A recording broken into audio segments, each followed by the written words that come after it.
உங்கள் favourite TV ஷோக்களை இனி miss பண்ண தேவையில்லை. ZEE5 இல் முற்றிலும் இலவசமாக காணுங்கள். இங்கேயும் எப்பொழுதும். நான் எல்லாத்தையும் விசாரிச்சிட்டேன் பாரதி. அவரை இந்த நிலைமைக்கு ஆளாக்குனது அந்த வீணா போன துரதான்.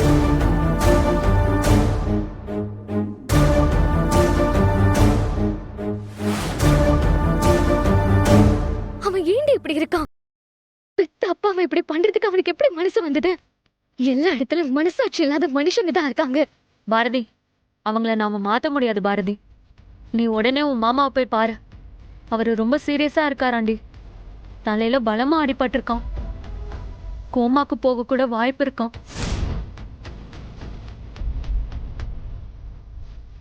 என்ன நடக்கும்னு தெரியல பாரதி. அவர் உன் பேரை தான் சொல்லிக்கிட்டே இருக்காராம். நீ போனாதான் பாரதி அவரை காப்பாற்ற முடியும்.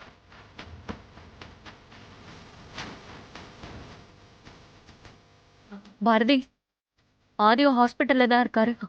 மாமாவை பார்க்க தான் அவரும் போயிருக்காரு. ஆனா உங்க வீட்டு ஆளுங்க அவரை உள்ள போகவே விடலையா. இப்போ உன் பர்சனல் பிரச்சனைக்கு முக்கியத்துவம் கொடுக்கறது சரியில்லை. அந்த மனுஷனை நீ பார்த்து தாண்டி ஆகணும். அவரை காப்பாற்ற வேண்டியது உன் பொறுப்பு பாரதி. நான் கண்டிப்பா போவேன் லதா.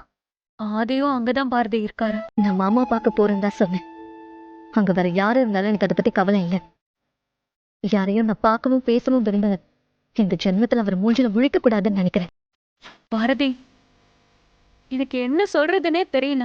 அவர் உங்களை தேடி அலைஞ்சிட்டு இருக்காருடி. அவர் உன்னை பார்த்தா பேசணும்னு நினைப்பாருல்ல. அதுக்கு முதல்ல அவர் என்ன பார்க்கணும்ல. நான் ஹாஸ்பிட்டலுக்கு போறதும் சரி, மாமாவை பார்க்க போறதும் சரி, யாருக்கும் தெரிய போறது இல்லை. எப்படி பார்க்க போற? கொஞ்சம் பிராக்டிகலா யோசிடி.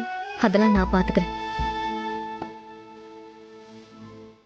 ZEE5 ஆப்பை டவுன்லோட் செய்து அனைத்து எபிசோடுகளையும் இலவசமாக பாருங்க.